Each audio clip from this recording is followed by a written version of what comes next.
우리 9번 그 따님들이요 부분인데 약간 다 아시는 부분 또 잠깐 복습하게 되면 위에서 한 네 번째 줄 정도 보시면은 우리를 섬기신 것으로 보아서 당신께 빚진 만분의 1이라도 갚는 것만을 다행으로 알아야 할 것이 아닙니까? 우리를 섬기신다는 그 말이 마음에 들지 않습니다만 사실 당신이 이 세상에 계실 때 하신 모든 일이 섬기시는 것밖에 없었습니다. 마가복음 10장 45절 말씀이잖아요. 마가복음 10장 45절 말씀. 이게 지금 아빌라 테레사의 고백처럼 사실 저희들이 주님의 그 사랑의 빚을 갚을 수는 없습니다. 단지 이제 이렇게 표현하는 이유는 빚진 자로서 삶을 살라고 하셨기 때문에 조금이나마 빚진 자의 그 삶을 살기 위해서 빚을 갚으려고 힘쓰는 것뿐이지 사실은 빚을 갚을 수 있는 건 아니라는 거. 그래서 이렇게 표현한 겁니다. 당신께 빚진 만분의 1이라도 갚는 것만을 먼저 다행으로 알아야 할 것이 아닙니까? 그래서 이거를 이제 계속해서 영적으로 성장하고 또 혼을 포함해서 실제성 속에서 성숙하는 이 삶을 저희들이 지금 추구하고 있잖아요. 이걸 저희들은 온전함이라 부르는데 궁극적으로 온전함의 최종적인 열매는 하나님을 사랑하고 하나님을 섬기는 데 있습니다. 어떤 기적이 나타나거나 만사가 형통되거나 이게 아니라 최종적으로는 내가 하나님을 사랑하고 하나님을 섬기는 데 있다는 거. 근데 이 이제 하나님 사랑을 바르게 하는 방법 중에 하나가 뭐냐? 여기에 형제 사랑이 들어가는 거죠. 그리고 지체 사랑, 또 그 다음에 이웃 사랑. 또 여기에 이제 주 안에 있는 나를 사랑하는 거니까 자기 사랑이 들어가는 부분이죠. 여기서 말하는 자기 사랑은 이기적인 사랑이 아니라 주님께 나를 더 아름다운 모습으로 드리려고 하는 그 사랑.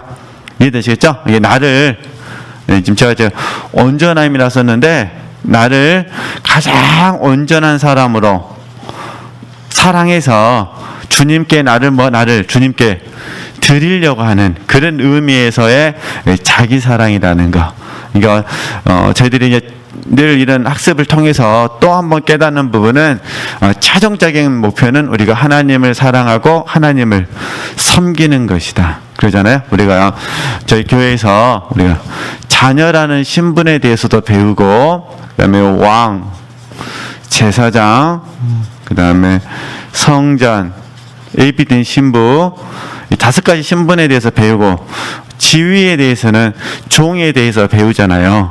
그러나 결국적으로는 내가 자녀라는 입장에서도 하나님 아버지를 사랑하고 뭐라는 거죠? 섬기는 부분이고 내가 왕이라는 개념에서 바라봤을 때 하나님을 나의 왕 삼는 거잖아요. 그러니까 하나님을 사랑하고 하나님을 섬기는 것이고 제사장 성전은 뭐 말할 것이 없고 그러잖아요. 또 신부는 더더욱 주님을 사랑하지 않고서는 신부라고 말할 수 있는 부분이 아니잖아요. 종은 헌신의 개념인데 헌신하기 위해서는 주인이신 하나님을 사랑하고 섬겨야 되는 부분이잖아요. 그래서 그런 의미에서 이해를 하셨으면 되실 것 같습니다. 그래서 우리가 계속해서 하나님께서 우리에게 요구하시는 부분은 하나님을 사랑하고 하나님을 섬기라. 그래서 그 하나님을 사랑하는 방법 중에 하나가 뭐냐? 형제를 사랑하고 지체를 사랑하고 이웃을 사랑하고 자기 자신을 사랑하는 것이다. 이게 1번이고 또 하나님을 사랑하는 방법이 뭐냐? 하나님의 일에 뭐 하는 거죠? 충성하는 부분이죠. 하나님의 일에 충성하는 부분이 하나님을 사랑하는 부분이죠. 그러니까 이렇게 그래서 사랑이 점점 이렇게 확장되어지는 거죠. 그 다음에 이제 세 번째는 굉장히 어려운 공과잖아요. 세 번째는 온수를 위해서 기도하고 온수까지도 우리는 온수까지도 사랑해야 되죠. 참 3번이 어렵죠.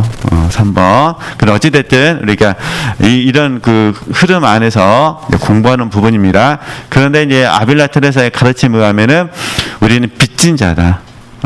이 부분에 조금 참여되는데, 그래서 저만 하나 이 부분에 참여되는데, 이것도 사실은요, 주님 앞에서는 아무것도 아니지만 그래도 주님의 은혜에 조금이나마 보답하는 마음으로 살려고 한다고 우리가 추구한다면, 힘쓴다면 이 또한 아름다운 모습이다라고 이해하시고 우리 지체들께서 양쪽 면을 다 보실 수 있어야 됩니다. 그래서 저희들이 늘 조심해야 될 부분은 나 같은 사람이 절대 이러시면 안 됩니다. 이해되시겠죠? 나 같은 사람이 아니라 우리는 존귀한 자잖아요.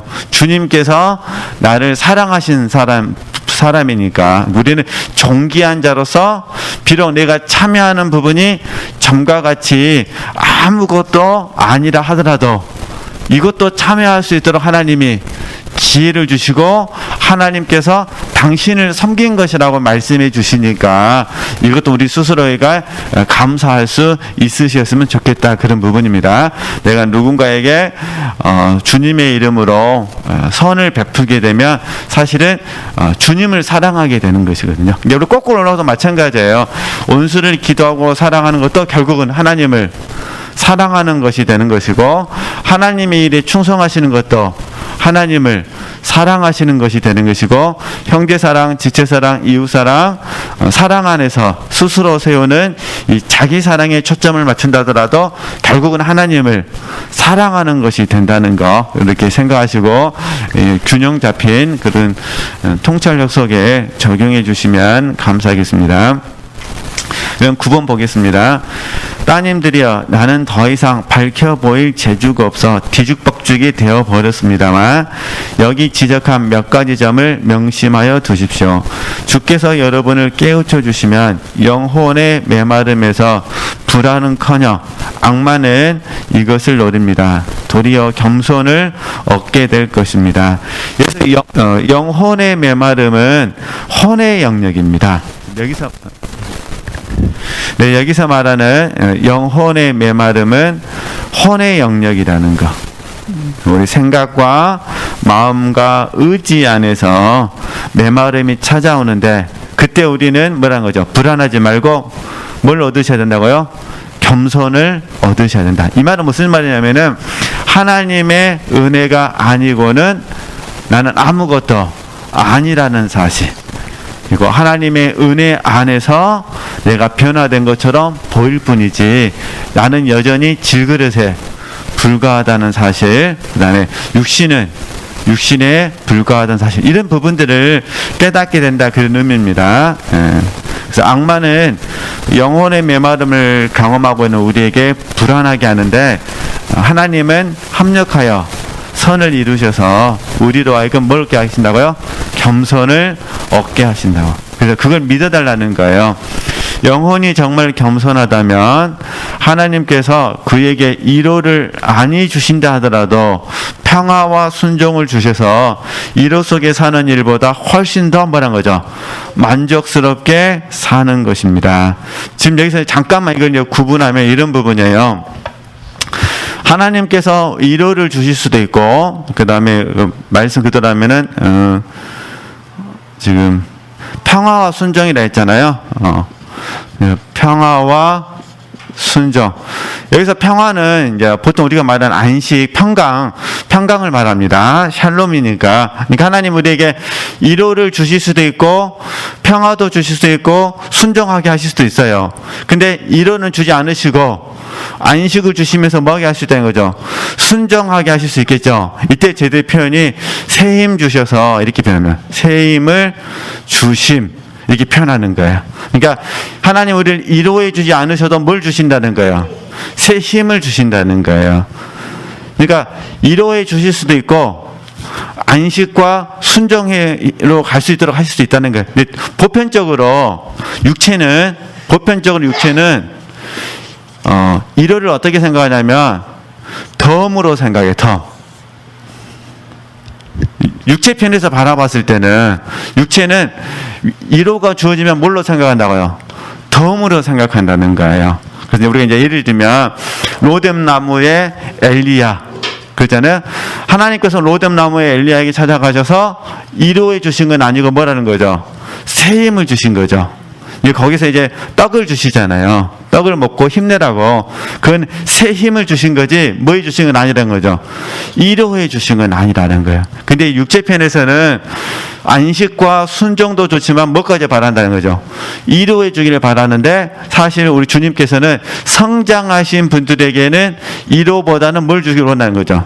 새 힘을 주기를 원하시는 거죠. 왜냐하면 가야 될 길을 가야 되니까. 위로를 해주면 어떤 분들에게 있어서는 위로가 성장의 발돋움이 될 수도 있는데 어떤 분들에게 있어서는 위로는 머물러 버리는 부분이 있거든요. 그러니까 이건 이제 조심하셔야 할 부분이기 때문에 제가 편의하게 구분을 해드렸습니다. 그냥 넘어가도 되는데 다시 한번 읽어보겠습니다. 영혼이 정말 겸손하다면 하나님께서 그에게 위로를 아니 주신다 하더라도 평화와 순종을 주셔서 위로 속에 사는 이들보다 훨씬 더 뭐라뇨? 만족스럽게 사는 것입니다.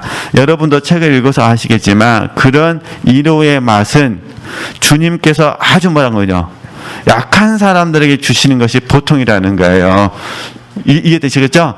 육체에 덤을 주셔가지고 그분들에게 힘을 주시는 거죠. 위로해 주신다 그런 의미예요. 그러니까 약하신 분들에게 믿음이 이제 영적으로 어린 아이 되신 분들에게 위로해 주시고 좀 더 성장을 추구하신 분들에게는요 위로보다는 안식, 평화와 순종하게 하신다는 거예요. 그러니까 이 부분을 좀 이해를 해 주셨으면 좋겠어요. 그래서 이게 이제 꼭 이 말씀대로 적용되는 건 아닌데 고린도전서 10장 13절 말씀으로 적용하면 위로는 피할 길이 되는 거예요. 위로는 피할 길이 되는 거고, 그죠? 평화와 순종은요 감당케 하시는 거예요. 이 시험이 찾아왔을 때 힘들지만 새 힘을 주셔서 감당하게 하시는 분들은 성장에 좀 가깝고, 그죠? 너무 감당하기 힘드니까 위로하시기 위해서 피할 길을 주실 때는 이때는 어린아이와 가까운 부분이죠. 여기가 꼭 그렇다는 것이 아니라 쉽게 구분해 보면 하나님께서는 엘리야에게 찾아가셔서 위로해 주신 것이 아니라 뭐였다는 거죠? 새 힘을 주셔서 새로운 사명을 주신 거예요. 감당하라는 거예요. 그죠? 엘리야 너가 실패한 거지 전능자인 내가 실패한 건 아니다 그 말씀이죠. 그래서 이제 엘리야에게 새 힘을 주셔가지고 다시 주의 나라에 참여할 수 있도록 기회를 주셨다 그런 의미예요. 그래서 이런 용어들은 내가 생각하는 이성으로 막 이해하려고 하시면 안 되고 이런 용어들을 사용하신 분들의 그 가르침을 그대로 내가 받아들여야 돼요. 어떤 의미인지 아시겠죠? 우리는 수학학자가 아니에요. 수학을 전공하는 학자들은 곱하기를 증명을 해야 돼요. 3 곱하기 3은 9. 왜 3 곱하기 3이 9인지를 증명하는 사람들이에요. 근데 우리는 증명할 필요가 없습니다.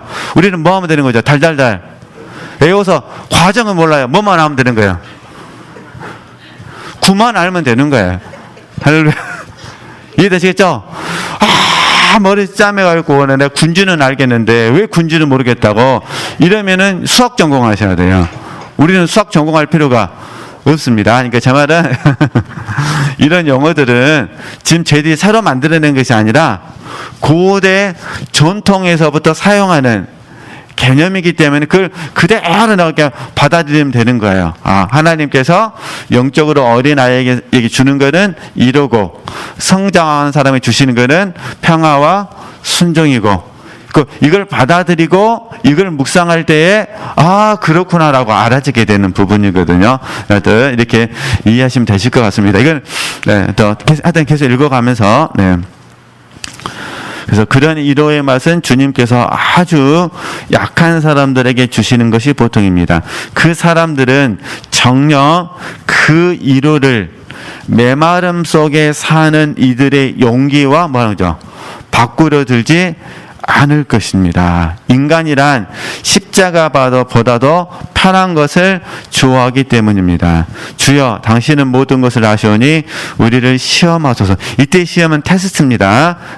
테스트하소서. 그래서 이에 우리가 자신을 알 수 있으리라. 자, 그럼 다시 이거 이제 좀 다시 정리해 드리면은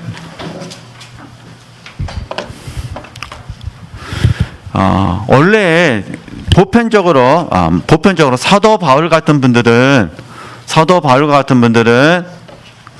하나님께서 이제 사도 바울 하겠습니다. 사도 바울은 1번 이대로 설명하겠습니다. 하나님께서 위로해 주시면 이해되시겠죠? 그러면 더욱 추구하십니다. 정진. 그러니까 이런 분들에게는 위로가 하나님이 항상 있으셔요. 이제 사도 바울에게는 하나님이 위로해 주시면 이해되시겠죠? 사도 바울은 더욱더 뭐 하신다고요? 정진, 헌신하신다는 거예요. 그런데 지금 우리가 지금 상궁방을 공부하는 거잖아요. 이게 상궁방에 있는 사람들에게는 하나님이 위로를 안 주시고 평화와 순종을 주시는 거예요. 그러면 이제 1궁방이나 2궁방에 있는 사람들, 영적으로 어린아이들에게는 위로를 주는데 이 위로가 이제 이 어린아이들에게 있어서 위로는 어떻게 되냐면은 십자가를 기대는 사람이 돼버리는 거예요. 십자가를 기대어서 뭐만 받겠다는 거죠? 은혜만 받겠다는 거예요. 그러니까 십자가의 길은 안 가고, 이해되셨죠? 십자가의 길은 가지 않고, 그러면 아래 평화와 순종을 추구하는 여기는 이분들은 십자가를 지는 삶이죠. 그러잖아요. 그러니까 십자가를 지는 삶. 다시 사도 바울 하겠습니다. 사도 바울은 십자가를 지고 있기 때문에 위로를 주실 수도 있고 하나님께 주지 않으실 수도 있어요. 그러나 주시면 더욱더 뭐 하시고 헌신하시고, 하나님이 위로를 안 주셔도 뭐 하시고 헌신하시고, 이렇게 되는 거예요. 하나님은 저와 여러분에게 위로를 주셨다가 주지 않으셨다 하시는 거예요. 주셔도 뭐 우리가 헌신해야 되고, 주지 않으셔도 우리가 헌신을 해야 돼요. 좀 제 의미를 아시겠어요? 그러니까 저와 여러분이 어떤 교회에서 A라는 행사를 했다 한번 보도록 하겠습니다. 또 B라는 행사를 하겠습니다. A라는 행사를 하는 동안에 하나님의 은혜가 폭포수처럼 쏟아져 가지고 내가 잘 감당했어요. 그러면 그 다음에 행사할 때 B라는 은혜가 없었어요. 그래도 우리는 뭐 해야 되는 거죠? 감당해야 된다는 거예요. 그러니까 은혜가 있으면 감당하고 은혜가 없으면 감당하지 않고 이래서는 안 된다 그 말이에요. 은혜가 있더라도 뭐하고 감당하고, 은혜가 없더라도 뭐하시고 감당하시고. 할렐루야. 네. 은혜가 없을 때 어떻게 감당해야 될까요? 이게 쳐서 복종시키는 거죠. 그러잖아요. 은혜가 있을 때는 쳐서 복종 시간이 없어요. 육체가 나타날 시간이 없는 거예요. 그러나 은혜가 없으면 쳐서 뭐 하셔야 돼요? 복종시켜야 되는 거예요. 이게 이제 영혼의 메마름이에요. 사실은 항상 은혜는 있는데 그 은혜가 지금 내게 효과가 있느냐 없느냐의 문제예요. 그래서 우리가 독서팀 우리가 꾸준히 참석하면은 약 49번인가 하잖아요. 5주차에서 빼먹으니까.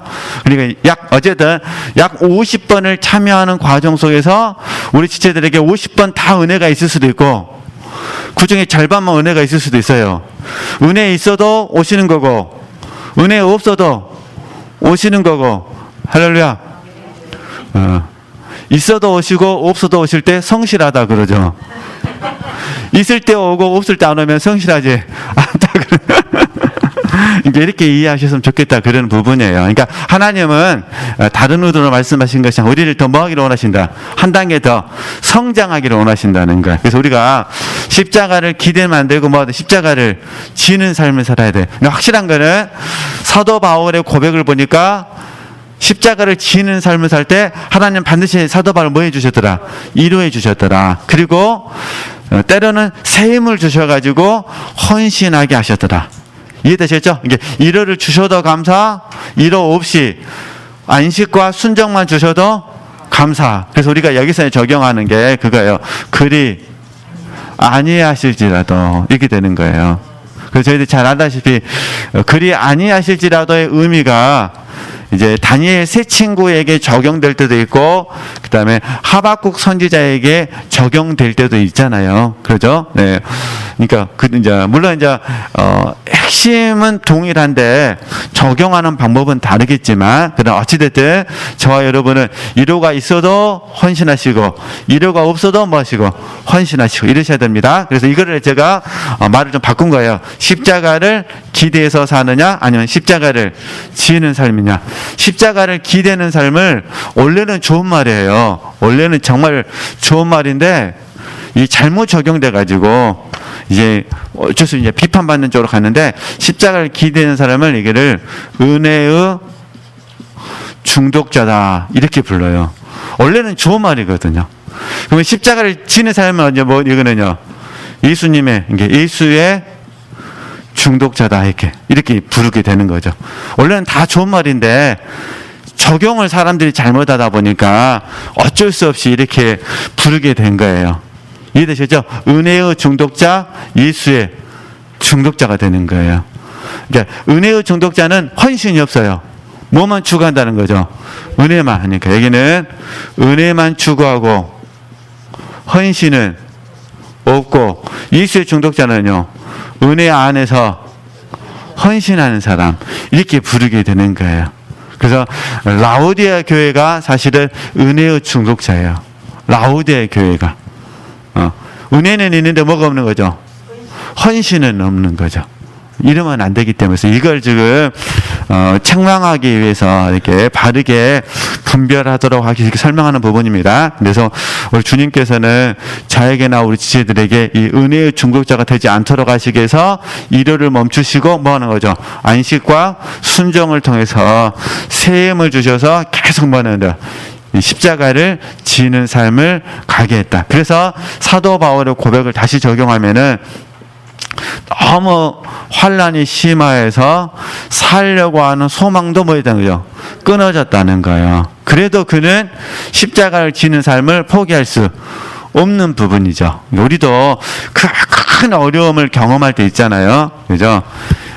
저희 공부할 때 너무 쉽습니다만 자기 부인, 자아부정, 자아상실이 얼마나 힘들어요. 네. 이게 다 이게 지금 십자가를 지는 삶이거든요. 물론 출발점이지만 자기 부인, 자아부정, 자아상실은 십자가를 지는 삶의 출발점이지만 이 삶을 우리가 은혜 있어도 감당하셔야 되고 은혜 없어도 감당하셔야 됩니다. 네, 그래서 저희들이 부득불 학습과 훈련을 강조할 수밖에 없는 부분이에요. 이제 은혜의 중독자가 아니라 누구의 중독자가 되도록, 예수의 중독자가 되도록. 이해되시겠죠? 원래는 좋은 말입니다. 근데 사람들이 은혜에만 중독된 거예요. 그래서 이게 잘 이해가 안 되면은 좋은 이해는 아닌데 자녀들을 생각하시면 돼요. 아무것도 안 하고 엄마 아빠만 바라보는 자녀들을 생각하시면 돼요. 이해되시겠죠? 이 은혜의 중독자는 게 그런 개념이라는 거예요. 나는 아무것도 안 하고 누구만 바라봐요? 엄마 아빠만 바라보는 거예요. 엄마가 알아서 해주겠지. 그죠?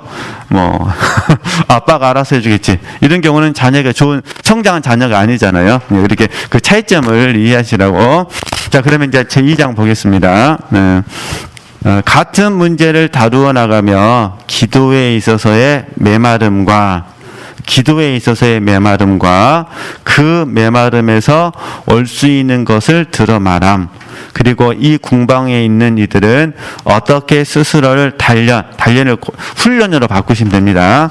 어떻게 스스로를 훈련해야 하며 주님의 시련을 당해야 하는가를 들어 말함. 지금 여기서 말하는 기도에 있어서의 메마름 보이시죠? 이런 부분이에요. 전에는 처음에는 기도하게 되면 체험이 있어가지고 너무 기도가 재미있었어요.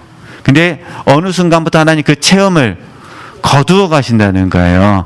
그래도 기도는 계속해서 힘써야 되는 거죠. 이해되시겠죠? 그걸 말하는 겁니다. 그래서 열심히 기도는 해야 되는데 기도할 때에 내게 기도의 재미가 없었을 때 어떻게 해야 되느냐, 이제 그 이야기입니다. 천천히 또 읽어가면서 시간 되는 만큼 설명하도록 하겠습니다. 나는 내 생각으로는 많은 영혼들이 이 상태까지 다다른 것을 보았습니다.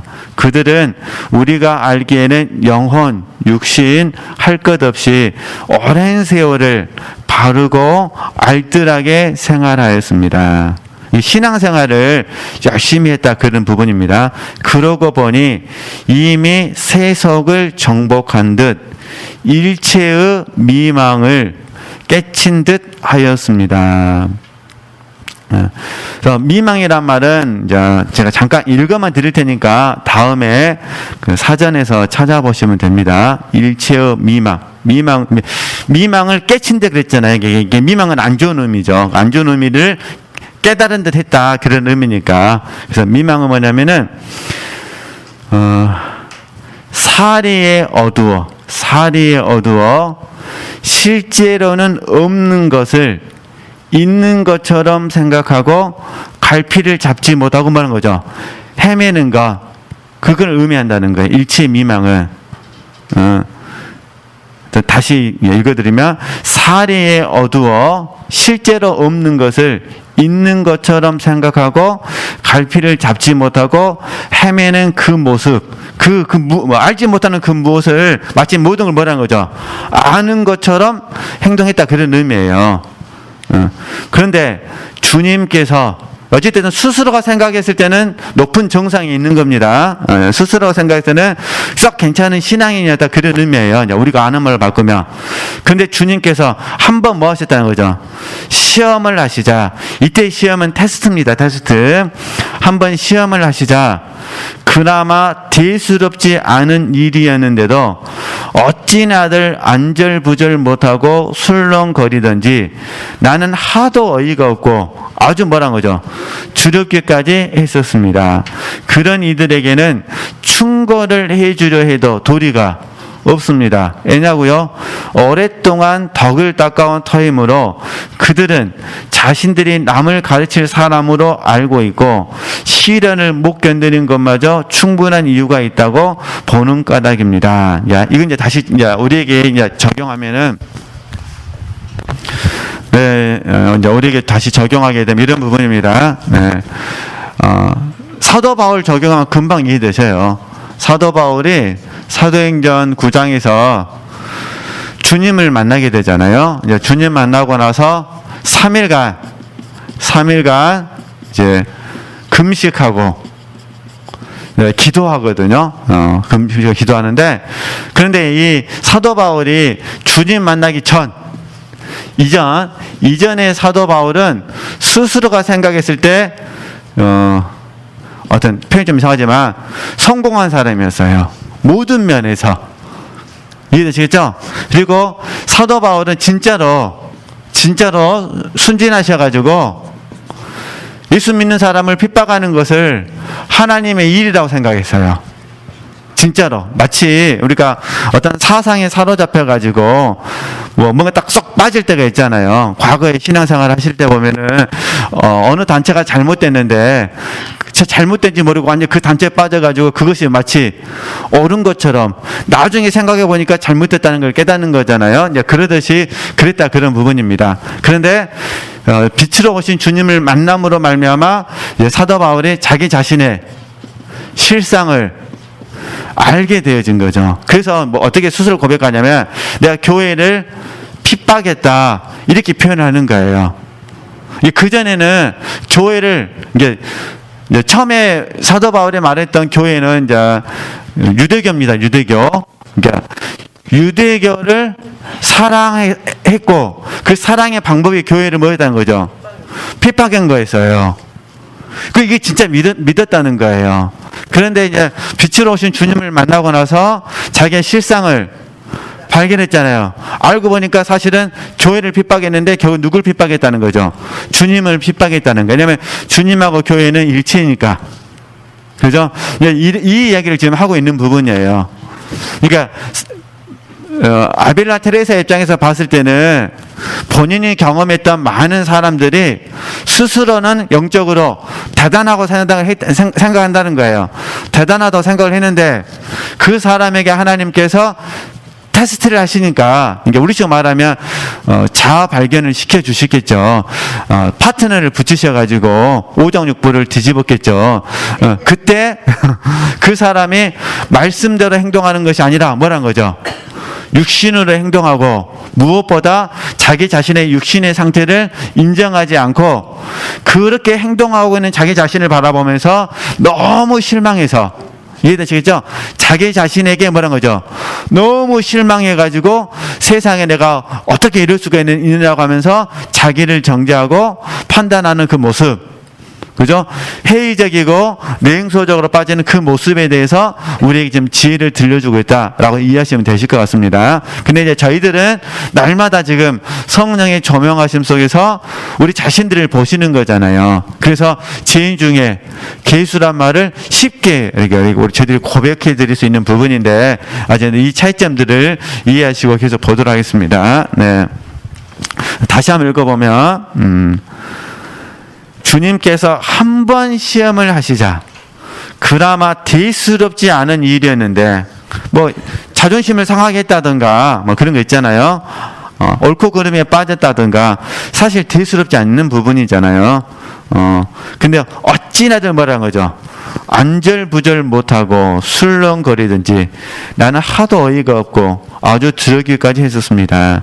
그리고 그런 이들에게 충고를 해주려 해도 해줄 수가 없었다는 거예요. 왜냐하면 오랫동안 덕을 닦아온 터이므로 그들은 자신들이 남을 가르칠 사람으로 뭐란 거죠?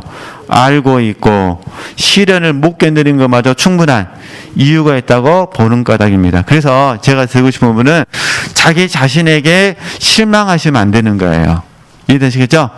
자기 자신에게 실망한다는 것은 내 스스로를 의롭게 본 부분이거든요. 그래서 우리는 혹시 내가 실패했다 하더라도 나에 대해서 실망하지 마시고 인정하시면 되시는 거예요. 맞습니다, 주님.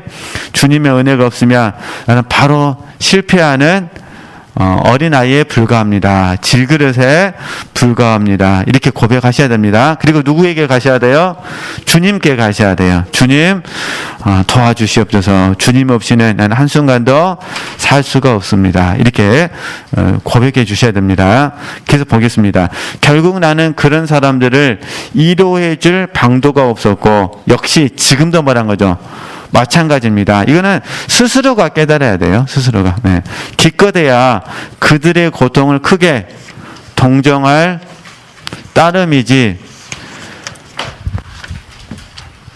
사실 그토록 처참하게 된 꼴을 보기란 여간 마음이 아픈 일이 아닙니다.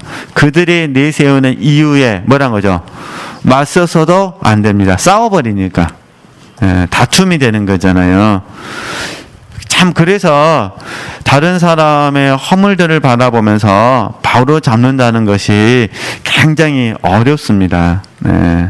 말하는 분도 잘해야 되고 들어주시는 분도 사랑으로 받아주셔야 되거든요. 하여튼 그런 의미 계속 보겠습니다. 그들은 자기네가 괴로워하는 것이 하나님 때문이다 하는 생각으로 이유란 이유를 모두 다 뭐라죠? 여기에다 들어맞추고 그러자니 스스로의 불완전을 끝끝내 뭐라죠? 못 알아듣게 되는 것입니다. 스스로의 불완전을 그래서 이걸 저희들이 자기 기만이라 부릅니다. 자기 기만. 스스로 속는 거예요. 자기 기만 또는 자기 착각. 그래서 마귀가 노리는 게 이런 부분이거든요. 자기 기만, 자기 착각. 우리는 100% 실패할 죄인이고 가능성을 가진 죄인이고 언제든지 주님께서 기뻐하지 않는 삶을 살 존재라는 사실을 인정해야 되는데 이걸 쉽게 인정하기가 어려운 부분이거든요. 네, 참 어려운 공과입니다. 네. 이것이 바로 상당히 나아간 이들이 치르는 하나 뭐란 거죠? 미망입니다. 미망. 아까 제가 잠깐 미망 말씀드렸잖아요. 네. 어떻게 해야 될지 몰라서 갈팡질팡하는 부분이에요. 뭐가 잘못됐는지도 모르고. 네. 그들이 시련을 느낀다는 것은 이상할 것도 없고 나로서는 그런 느낌을 쉽사리 가셔진다고 봅니다. 그 이유는 이렇습니다. 즉 하나님은 당신이 뽑으신 사람들이 스스로의 비참을 느끼게 하시는 일이 종종 있어서 더도 말고 잠시 당신의 도우심을 뭐란 거죠? 거두시는 것입니다. 그러니까 이렇게 이해하시면 돼요.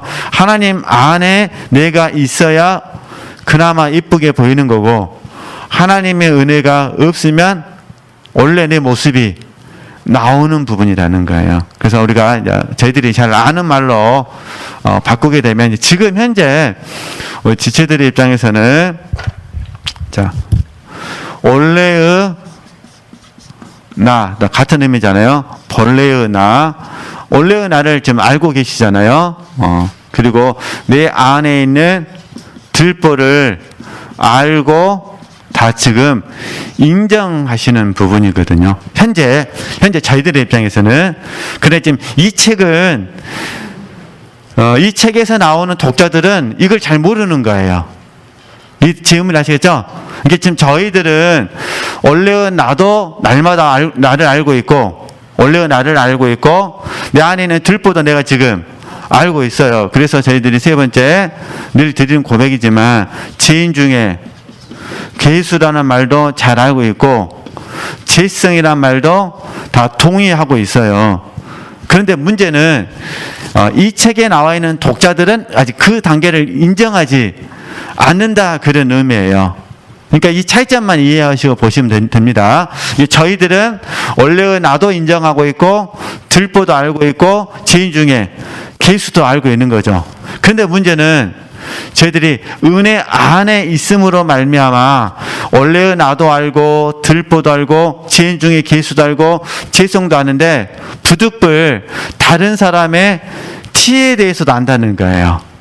다른 사람의 티에 대해서도 우리가 안다는 거. 그래서 저희들이 온유한 심령을 갖기 위해서 늘 배우셨듯이 원래의 나와 들보와 죄인 중에 괴수와 죄성을 소유하고 있는 나를 인정하면서 부득불 사랑하기 때문에 상대방의 티를 바로잡는 거죠. 바로잡지 않으면은 내가 책임을 물어야 되니까. 그 사람의 잘못을 바로잡지 않으면 하나님은 누구에게 물으신다고요? 나에게 물으시는 거예요. 그래서 이제 이게 쉽게 예를 드는 부분이 자녀들에게 쉽게 예를 드는 부분이에요. 우리가 자녀들의 잘못에 대해서, 티에 대해서 바로 잡지 않으면은 결국 누가 책임을 지는 거니까? 내가 책임을 지는 거니까. 그러면 이제 교회도 마찬가지예요. 하나님께서 멘토들을 주셨잖아요. 멘토들의 잘못은 뭐냐면은 멘토들의 이 티를 바로 잡지 못했을 때 책임을 지는 거예요. 그래서 이게 바로 잡는 것도 어렵고 바로 잡지 않으려고 하는 것도 어렵고, 그래서 항상 저희들이 이제 먼저 성령의 조명하심 속에 나를 둘 수밖에 없는 부분이죠. 이렇게 이해를 해 주셨으면 좋겠습니다. 그런데 오늘 저희들이 읽었던 책의 내용에 나와 있는 사람들은 나에 대해서는 모르고, 이해되시죠? 이게 원래의 나도 모르고, 그 다음에요, 내 안에 있는 들보도 모르고, 내가 죄인 중에 괴수라든가 죄성이라는 부분에서 지식적으로는 알지만 깊이 동의하지 못한 상태에서 다른 사람 이 티를 뭐 하려고? 티를요, 말씀대로 바로 잡는 것이 아니라 이 티를 가지고 판단과 정죄를 해버린다는 거예요. 그리고 사실 판단과 정죄는 쉬워요. 대가를 지불할 필요가 없거든요. 대가를 지불할 사람들은 판단 정죄 잘 못해요. 대가를 지불해야 되니까. 이게 좀 어려운 부분이에요. 이게 쉬운 문과가 아니거든요. 자, 쉽게 말해서 이 말이에요.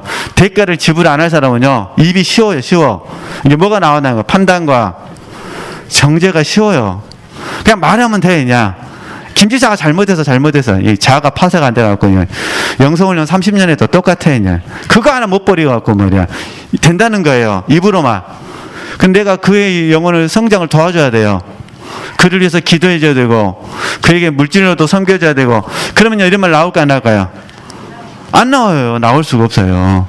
야, 뭐 사람이라 100% 안 할 수는 없지만 제 말은 더 한 번 더 뭐 해준다. 무익한 말이 이런 말들이 나와본다니까요. 무익한 말에 생명이 새인다. 네, 그죠? 내 입술은 훈련을 통해서 성령에 통로돼야 된다. 이런 공과들이 적용이 되는 거예요. 대가를 뭐 해야 될 사람들은? 지불해야 될 사람들은. 근데 대가를 지불하고 싶지 않은 사람들은요. 쉽게 말을 해요. 쉽게. 믿으시겠죠? 그래서 참 이게 삶의 적용이라는 부분은 그래서 어려운 것 같아요. 우리가 집에 손님이 온다고 똑같은 원리예요. 집에 손님이 온다고 봤을 때 손님을 준비해야 될 당사자는 얼마나 복잡해요.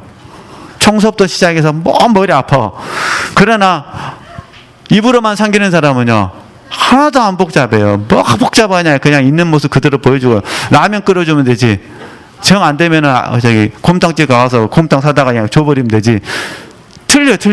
그러나 대가를 지불해야 될 사람은 어려워요. 예, 그걸 제가 마지막 시간에 웃자고 예를 든 겁니다.